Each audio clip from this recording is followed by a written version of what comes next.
and welcome to Chai Chat with Lavina.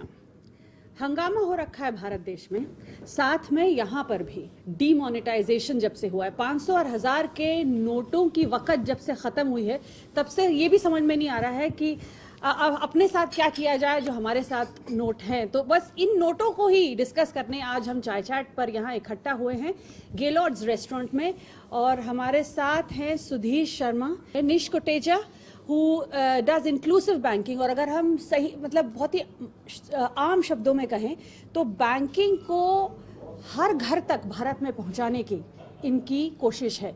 Sameer Beri of course are general manager from Gaylord's, जो हमें खाना पीना और आज बहुत अच्छी चाय दे रहे हैं। On my right here Dhimendra Trivedi ji, जो कि European operations bank of Baroda के चीफ एग्जीक्यूटिव हैं। Bank of Baroda which has the highest and the biggest international operations anywhere as compare to any other bank. हमने भारत से भी लोग बुला लिए अब की बार, क्योंकि ये समस्या सबसे गंभीर भारत में चल रही है। जोक्स अपार्ट, हमें कई जोक्स मिल रहे हैं, लेकिन jokes apart it is not really a joke what's happening there. So हमारे साथ डॉक्टर मेहता हैं, डेंटिस्ट हैं, एंड जगदीश शर्मा जी हैं, दोनों ही हमारे साथ जुड़े हैं चाय चैट पर। सो आज भारत और यूके दोनों का संगम है। डिमन जी, ये हमारे पास जो 500 और 1000 के नोट हैं उनका क्या करें? फिलहाल तो आप you wait for the response from government of India, how they are trying to sort out this issue. As far as I understand, and as I understand from the High Commissioner's office, they have formed a high-level committee, Minister of External Affairs and Minister of Finance and Reserve Bank, and they are working out a way as to how to accommodate the people who are having currency out of India. So we'll have to wait and watch. Till such time, whosoever goes to India, they can carry their currencies which are in small denominations, say 10,000, 15,000, and get it deposited in their account, NRI account or NRI account, whatever it is. So that is possible. अच्छा, तो जो भी, हाँ बिल्कुल, आप सब धावा बोल सकते हैं सर पर, कोई दिक्कत नहीं है। लेकिन पहले मैं एक सवाल और पूछ लूँ जगदीश जी कि अभी हाल फिलहाल हमारे पास सिर्फ एकमात्र ऑप्शन है कि अगर कोई इंडिया जा रहा है या हम इंडिया जा रहे हों तो एटीएम की लाइन में लगें और अपना हॉलीडे वहाँ बिताएं। नहीं, एटीएम की लाइन में लगने की भी जरूरत नहीं है, आपके बैंक के अकाउंट में आप जमा करवा सकते हैं पैसे को। अच्छा, so there is no requirement to go to ATM line or to stand in a queue in the bank for exchanging notes. You can just put the money in your bank account. पर इन भारत में ठीक है ना। और अभी ये 30 दिसंबर की जो डेट है वो हम पे लागू होती है, सब पर होती है ना। That is the what the government has announced, that this window is open till 30th December. Thereafter you have to deposit in Reserve Bank of India till 31st March. अच्छा, so these options are available. तो reserve bank of India में मतलब थोड़ा और explain करिए। Means you have to take certain more documentation as to how the sources of fund and all those, put it in the offices of Reserve Bank of India. Okay, so as if now what I have understood is कि government ने interdisciplinary एक committee बिठाई है NRI issues जो face कर रहे हैं यहाँ पे, जिनके पास पैसे हैं, और वो बताएगी हमें कब हम इंतज़ार करेंगे कि क्या हो सकता है और हम अपने पैसों का क्या करें। तो होपफुली वी आर होपिंग कि कुछ ना कुछ निकल के आए। हाँ जगदीश जी, आप उधल रहे हैं, बताइए। सर मेरा एक क्वेश्चन आपसे, ये जो नोट बदलने वाली पॉलिसी है, ये पूरे देश में कहा जा रहा है कि काला धन को समाप्त करने की पॉलिसी है, पर काला धन जो लाना था विदेशों से वो तो आ नहीं रहा है। ये तो आम आदमी जो मोदी साहब के वोटर थे, सपोर्टर थे, वो पिस रहे हैं, लाइन में लग रहे हैं, खाना नहीं मिल रहा टाइम से और बहुत ज्यादा परेशान है। इस तरफ कोई ध्यान नहीं दिया जा रहा है, ऐसा क्यों? भाई मेरे राय में जो पॉलिटिकल क्वेश्चन है, और I am not competent to answer that question.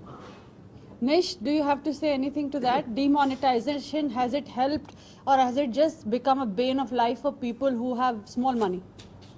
I think the answer to that is yes, but you have to look at the time period, right? So intellectually, what the government has done to try and restrict and control the levels of corruption that exist in India historically, I think is a very good thing, and I think many professionals will also agree that the step is the right step. The manner and the implementation is where the challenge is. And today, the man on the street is struggling. Doesn't matter whether you can put money in a bank account, you can convert it up until 31st of March through the RBI you can go back before the end of December and convert in the bank.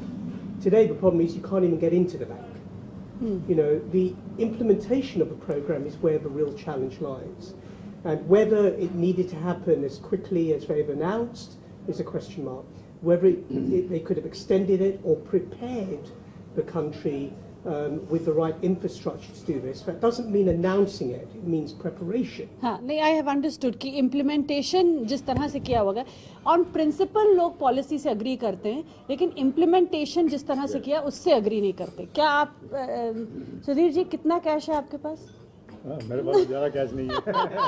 क्या करते हैं आप? Agree करते हैं इससे कि नहीं agree करते हैं डिमोनेटाइजेशन से? नहीं, मैं अग्री करता हूँ इससे कि इस गुड स्टेप, लेकिन जो ये जैसे बोला कि जो अपना प्रिपरेशन जो है वो इतना बढ़िया नहीं था. लेकिन जो ऐसे डिसीजन होते हैं उसके लिए अगर प्रिपरेशन करो तो लीक होने की बहुत चांसेस होते हैं. तो एक बहुत बोल्ड डिसीजन लेना पड़ता है कभी कभी कंट्री के लिए.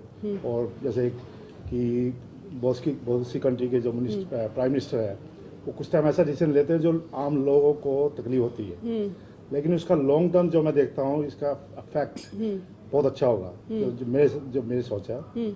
और उसके लिए कई बार की जो जैसे दवाई हो तो कड़वी लगती है, तो मेरे हिसाब से ये एक कड़वी दवाई है जिसको कि बात में दम है, को सहना पड़ेगा और आम आदमी को इससे फायदा होगा. जो क्योंकि काला धन और जो ये बोल रहा है कि टेररिस्ट के मनी है, फेक नोट की वजह से जो टेररिज्म चल रहा है, आतंकवाद चल रहा है. ज़्यादा मैंने खबरें देखी हैं कश्मीर में, अभी काफ़ी दिनों के बाद इंटरनेट खुला है तो अभी पथराव नहीं हो रहा वहाँ पे, तो वो क्यों नहीं हो रहा? आप क्या कहते हैं मेहता साहब, आप भी भारत से?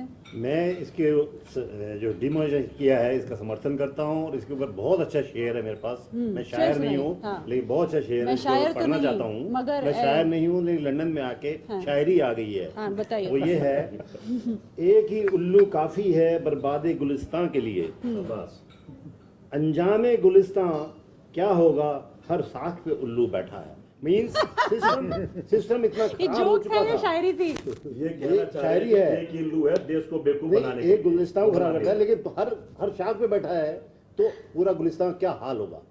मतलब ये है सिस्टम इतना खराब था. अगर मोदी जी ने बोल्ड स्टेप लिया है, कमियां आएंगी, परेशानियां आएंगी, हो सकता है दिसंबर के बाद उनको ठीक लगेगा तो इसको और एक्सटेंड करेंगे, नहीं होगा. लेकिन काला धन, सो फार काला धन is concern, black money is concern, काफ़ी लोगों को परेशानियां आ रही हैं. और भी जहाँ जहाँ से हो सकेगा लूपोल उनके बंद होंगे और इसके में मेरे को फ्यूचर अच्छा दिख रहा है देश. अच्छा, मैं दूसरा सवाल पूछूं उससे पहले समीर का ले लें, and then I want to come to Dhiman ji and I want to ask that question. Second question about काला धन. बेसिकली एक बहुत सिंपल सवाल है. ये काला धन जो चल रहा है, मैं यहाँ भी देखता हूँ, लोग टैक्स क्यों नहीं देना चाहते? काला धन कहाँ से आता है? काला धन इसलिए आता है कि हम टैक्स नहीं देते, पर आप टैक्स देना क्यों नहीं चाहते? मीन्स बुक्स में नहीं लाते. पहली बात, एक सिस्टम बन गया है, एक अंदर है कि हमारे को टैक्स देना ही नहीं है. प्लीज हमको टैक्स देना, हर कोई 90% लोग ये सोचते हैं हमें टैक्स देना नहीं. टैक्स देना तो एक बेवकूफ़ी है, हम लोगों को टैक्स देना ही नहीं है. वो करके इतनी डीप हो गई कि अब आप मकान की ट्रांजेक्शन ले लो, आपको कुछ बेचना है या खरीदना है, हाँ जी, कितना ब्लैक लोगे कितना व्हाइट लोगे. ये ऐसे सेंटेंसेस हैं जो एक नेचुरल हैं. जैसे मैं सुबह उठ के ब्रश करता हूँ वैसे ये मकान पूछना सबसे पहले ये है कि आप कितना कैश लोगे. ठीक है. ये सिस्टम जो गलत चल रहा है उसको किसी ना किसी को कभी ना कभी तो ठीक करना ही है. धीमन जी ये बताइए कि क्या इम्प्लीमेंटेशन को किसी तरह से, I mean what is the response that you have got and where do you think as a person from the, I know you have a remit in which you can speak, so please. So actually if you look at the crux of the issue, such decisions which are taken by the government, there cannot be too much preparation, otherwise the things will spill out. So there is an element of secrecy which they have to maintain. And when there is an element of secrecy, there will be certain unwarranted responses which they might not have envisaged at the time of implementing the scheme. So probably as we look into the media, the news channels and all those things, a lot of hue and cry has been made about the people suffering and all those things. In the initial days, I understand that people might, those who are working class people, those who are poor people, they might have a problem of exchanging that currencies, and they might have flooded the banks, counters and all those things. But you know, one thing was that when the government announced that we now will be restricting the exchange to 2,000 rupee, only 2,000, the queues diminished. That is what is the media is telling.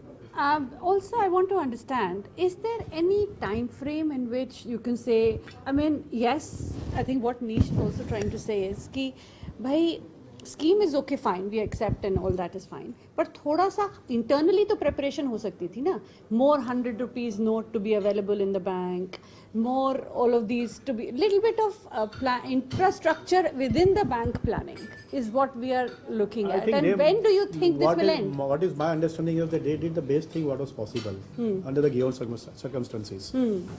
And I think that going forward the things are going to ease out. अभी भी situation is, अभी भी bank में भी हमने देखा है, means over TV, that many banks they don't have any customers who are coming for exchanging notes. I completely accept the point that there is an element with this type of strategy that you have to do it quick and you have to take the decision within a small circle. The question arises, was the circle too small? You know, because it seems, and I'm not blaming the banks, because we all were told this overnight, it seems that a large number of people were told what was going to happen in a very short time to prepare. Do you think the bullet will work? Yes, it will work. Worth to bite the bullet? Yeah. It will work, but the impact on the economy will be very significant. Too early to say. There are a lot of things that have come. This is only tip of iceberg, and whether in the long run how much effect. But I am for it, supporting it. It will do some of what it is set to achieve. अच्छा, आप बताएं. देखिए समस्या क्या है, समस्या currency को लेके नहीं है, ये अच्छा काम है, पूरा देश समर्थन कर रहा है. काम करेगा या नहीं करेगा, हाँ या ना? नहीं, बिल्कुल नहीं, जिस हिसाब से वो कर रहे हैं बिल्कुल नहीं कर रहे. अच्छा, आगे. बिल्कुल काम करेगा. मेरे को रिसेंटली एक स्टोरी अमेरिका की पता है, मैंने न्यूज़ में देखी. अराउंड 80 years बैक अमेरिका ने भी यही स्टेप लिया था, तभी आज अमेरिका इसमें वर्ल्ड के टॉप पे. काम करेगा. दिमन साहब, समस्या ये है. बिल्कुल काम करेगा, and it will be followed by various other measures as announced by the Prime Minister. I think that is what is important, that to get the black money, we have to have many other measures put in place. So this is a starting thing. Okay, thank you very, very much. For this is the end of the first segment, जिसमें हमने ये तय किया है कि there is always a dispute whether it will work or not, but by and large people think it will work, though वक्त बताएगा कि exactly क्या होता है. लेकिन इसके काम करने के लिए internally, domestically ये भी ज़रूरी है कि और भी कई black money को रोकने के लिए प्रॉपर्टीज के साथ और जो बाहर के अकाउंट्स हैं उनको भी जोड़ा जाए, तभी ये ओवरऑल काम कर सकता है. लेकिन for NRIs I want to just reinstate that the High Commission here in India has said to us that there is an interdisciplinary committee that MEA has put together to figure out what are the issues with the NRIs wanting to return money or who have some money of 500 and 1,000 rupees note, and eventually please keep watch on the Indian High Commission website or the MEA website to see the announcement that might be useful for us NRIs. So keep track of these two websites and also keep track of the next segment of Chai Chat where we'll discuss about the international impact of this demonetization. So stay tuned.